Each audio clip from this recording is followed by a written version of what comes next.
11:15 na ng tanghali and nagbe-break nasa break yung mga gumagawa dito ngayon sa bahay. Nakabit na nila itong outer shower number 1. Tatlo kasi yan eh. 1, 2, and 3 doon. Gusto ni Roberto meron pa sa unahan. Ayan, 'di ba? Nakabit na. Tapos ito tinatapos lang ni Kuya Makmak yung tiles. Ayan. Etong tiles na to, same yan ng tiles na andito sa may hagdan tsaka yung andito. Pero ang ganda niya tingnan. Masaya si Roberto dito. Si Kuya Makmak yung nakatoka dito. Tapos may panibago kaming pumasok na skill. Ang pangalan niya is si Kuya Efren. Ayan. Tapos ito yung mga tiles. Ewan ko, napakita ko na ba sa inyo to. Mga tiles to na yung binili namin ni Roberto sa Wilcon Fairview. Nag-vlog ako na kaso parang hindi maayos na vlog. But ayan. Ito, gusto na itong ipagawa ni Roberto. So, maglagay siya daw dyan ng ano niya, table and papag. Yung papag na nasa harapan, gusto niya maglagay din dito. Ewan ko sa kanya, mas marami pa siyang hanash sa akin. Tapos, nakaraan, na-vlog ko ba yun? Hindi ko na alam. Diba nag-order ako sa online ng mga plants. Ito is celery. I don't think na mabubuhay itong mga to. Ito, at saka ito, zoom in natin. Medyo nag-hope ako sa kanila. Ayan. Pero ito parang wala na tong hope. Lalo na to. Ito, pagilid na rin to. Ito ang nag-hold ako ng hope. Tapos yung mga rosemary, hindi ko makita. Yung rosemary number 1. Parang ito mga ito mukhang hindi din magso-survive. Mukhang malungkot sila. Kaya marami yan eh. Doon no, hindi sila mukhang masaya. But itong hong celery na yan, saan mabuhay siya yan. Si Roberto pala nandun tulog. Ayun o, teka lang. Itong mga saging na to bagong lipat yung mga yan eh. Ito may rosemary pa doon o. Nakita nyo ba? 2 rosemary na mukhang malungkot din. Tapos si Roberto is doon. Ayun o. Ayun o. 2 na pala yung papag namin, yung bamboo bed. 2 na yan. Isa nandyan, tapos yung isa is, ayun o, may cover. Ito yung mga in-order ko sa online dati. Ewan ko, na-vlog ko ba yun? Basta ano to, gumamela. Hindi ko alam kung na-vlog ko na may flower siya. Ngayon kasi walang flower eh. Ito is white. Ayun naman is yellow. Ayan. May mga dito lavender. Kaso sana mabuhay. Ito para namang mukha namang masaya to. Lavender, ang labo. Lavender yan. So sana mabuhay siya. Tapos meron pa dito. Lavender. Lavenders, gumamela. Ito gumamelang. Hindi ko matandaan kung anong kulay. Ito hindi ko na rin matandaan. Tapos ayun yung ganap doon. Construction. Kalang labo. Ayan. Makikita nyo ba to? Sobrang daming bakal. Daming bakal. Buti maganda na yung weather kasi pag umaambon-ambon, naaawa ko kala kuya. Babasa sila. So, hopefully, magtuloy-tuloy itong gantong weather ngayon. Today pala is Friday. Sa Sunday is aalis na kami dito. So, nagtatago ako dito sa may lilim habang doon si Roberto. Tuna mit Swiss-Gützli. Matatapos lang namin mag-dinner. Friday ngayon, diba, ng gabi. And yung trabaho niya, tagatapon ng basurang nabubulok. Ciao. Ito pala kung nakita nyo. Ito, may ginawas na extension dyan. Doon. Kasi meron silang mga ginagamit yung mga pang-welding at saka ng kung ano-anong machine. So, pag wala to, natinanay namin, pag ginagamit nila yung welding machine, namamatay yung ilaw namin. Parang hindi siya kinakaya ata, sabi ang explanation sa akin ni Marlon. So, ayan, temporary. Ay, si Roberto. Saan si Roberto? Layo ng lalakad. Hello, people! Today is Friday. No, Saturday pala. And ang oras is mag-aalas 6 na ng gabi. And baka, ang labo ng camera ko. Wait. Ayan, much better na. Ayun baka umambo na naman, umulan. Tingnan nyo kasi yung clouds, diba? So, nakapagpasahod na ako ng mga tao. So, wala na sila dito. Nagiinuman sila doon sa kabilang side. So, ako ngayon, since baka nga umulan, kukuha ako ng kakapiranggot na natitira na tanim ni Manoy Alan dito na dahon ng kamote. Kasi gusto kong humigop ng sabaw. And wala naman ako ibang malagay. So, ito na lang. Nakikita nyo ba? So, ayun yung mga natitirang mga dahon ng kamote. Pagtsatsagaan ko yan kasi wala akong malagay.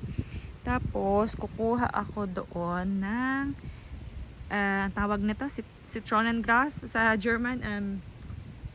Lemongrass. Basta ang tawag sa tingyan, tanglad. Ayun, tanglad.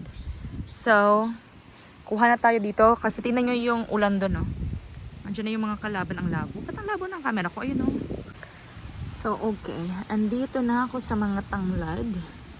Kuha ako. Ayun. Ayun. Halika dito. 1. Tigas ha? Gano'n ba kadami dapat? Hindi ko alam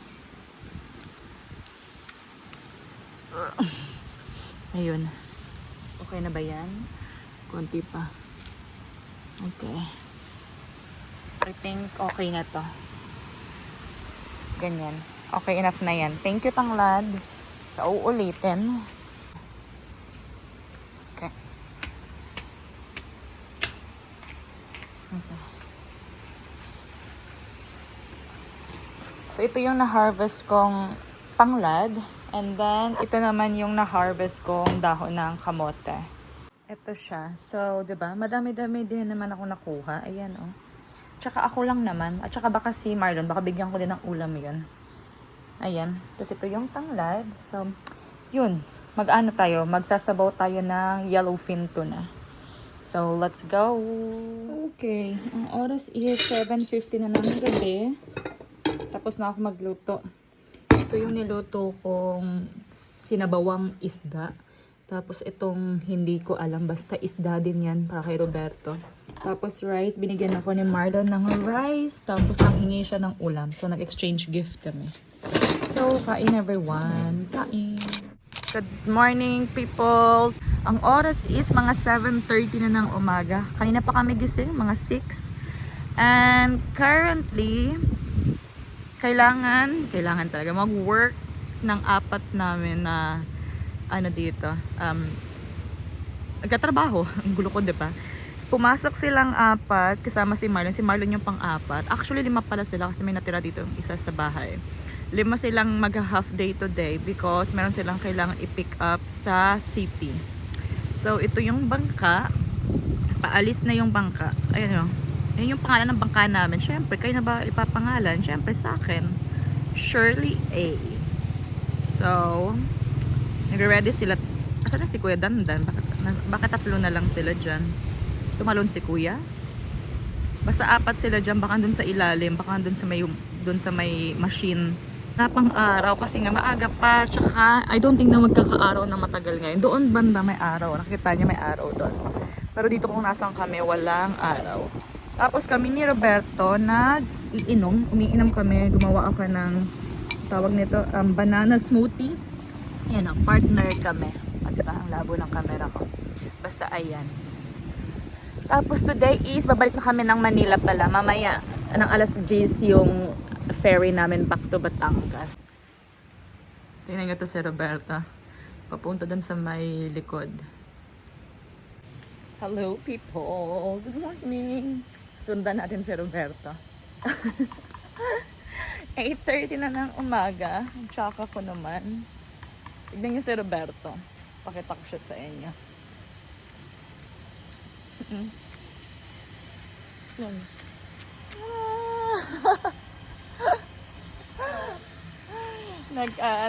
Nagdala siya ng upuan, 'di ba? Para dito pala. Huwag niyo nang pansinin yung suot ko ha. So, sobrang colorful ko, no?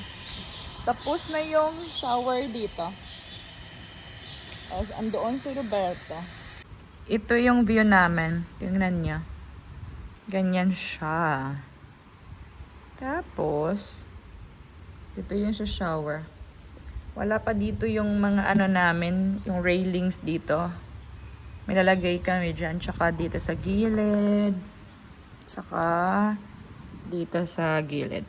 Basta hindi pa tapos to. Pero ayan ang view pag nakaupo ka sa harapan. Tapos andun yung bahay. Doon. Aalala nyo ba yung dalawang maliit na bahay dito? Yung bodega, tsaka yung parang water pump doon. Di ba wala na siya? Ngayon, may balak si Roberto dyan. Ipa-flatten niya yan. Basta sa susunod na vlog, pagbalik namin dito sa Romblon, iba na yung itsura niyan. So go. I-vlog natin to para in the future may babalikan ako habang on process gabi, habang nasa under construction. Ipapakita ko sa inyo yung sa loob ng house para sa future may makita tayong video. Ayan. Nandun si Roberto. Ayun, nilakad-lakad siya naman yung uupo. Tapos, may bintana dito. Wait, i-explain ko sa inyo kung anong magiging next step after ng mga sa susunod na araw, let me say. So, ganyan natin. Ayan, 'di ba? Diyan yung balcony. Ito yung pinakamalaking window namin. Fixed window yan, hindi siya nabubuksan. Fixed glass. Dito din fixed, hindi nabubuksan. And also right here. Tapos, dito namin ilalagay yung bed. Para siyang studio type. Ganun yung plan namin dito. Ito yung bed. Tapos nandiyan yung aircon, nakabitan ni Marlon. Itong window na to is yung nabubuksan dito. Ayan. And then, ito na yung papuntang CR. Dito pala namin ilalagay yung kitchen. Diyan. Tapos, ayan. Parang haba na ng vlog na to. Ba't ako nag-ano dito? Ito yung toilet. Tapos may ilalagay kaming glass shower enclosure. Tapos dito yung lababo. And then yung toilet. Ayan. So, ang next step dito is i-finalize nila yung mga pader. Kasi parang naglagay sila ng tawag doon, skim coat, tawag nila, skim coat, tapos nilihan nila. And then, nasa final touching na sila. And then, hinihintay na lang namin. Nakaraan, I don't think na na-vlog ko yun. May pumunta dito na nagsukat nung mga bintana. Kasi nga doon sa mga glasses. So, ayun ang next ganap dito. Tapos, andito na naman ako sa balcony. Ayun sa Roberto doon.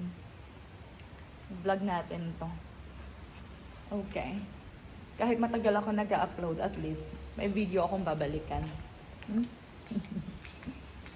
Tingnan niyo yung kalat dito sa likod. Oh, diba? So, ayun ang ganap dito. Ayun ang update dito sa guest house. This is future guest house. Hindi namin to bahay ha.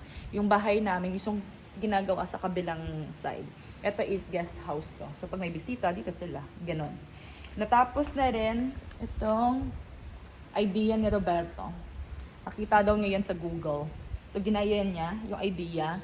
So, ayan na. Kailangan kong diligan yung itim ko. Kailangan kong diligan yung mga halaman. Kasi, para may water sila, di ba?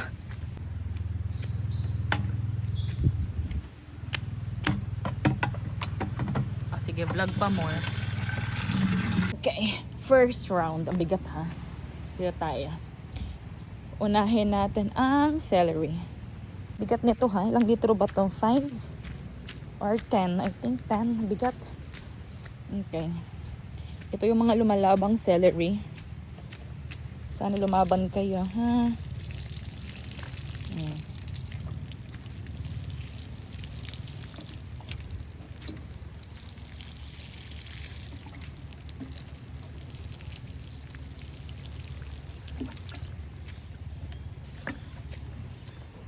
Ito yung rosemary.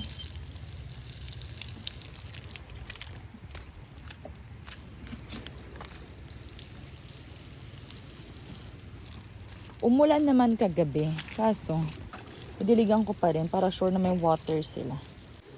Ayan yung si Roberto. Chill siya. O, diba? Okay. So, tatapusin ko muna tong pagdidilig ko ha. Ita-timelapse ko na lang kayo kasi ang haba na ng vlog na to.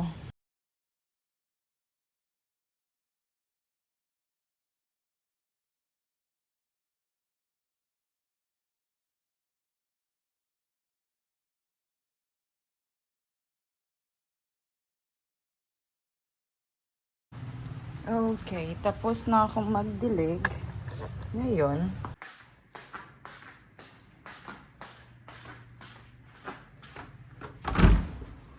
okay, tapos na yung first batch ng nilalabhan ko. Okay.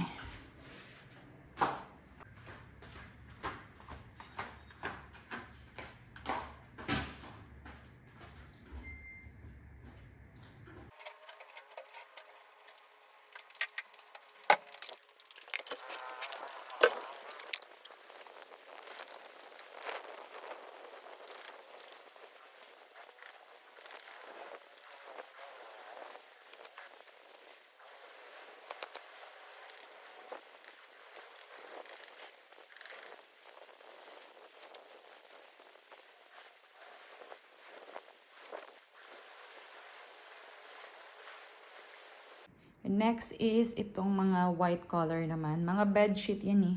Ito lang yung nag-iisang kulay na yellow. Pero white na rin yan, paningin ko. Kasi tinanggal ko na yung bedsheet dun. Ay, ito pa pala, may bedsheet pa pala. Wait, isama ko na yan. Wait lang.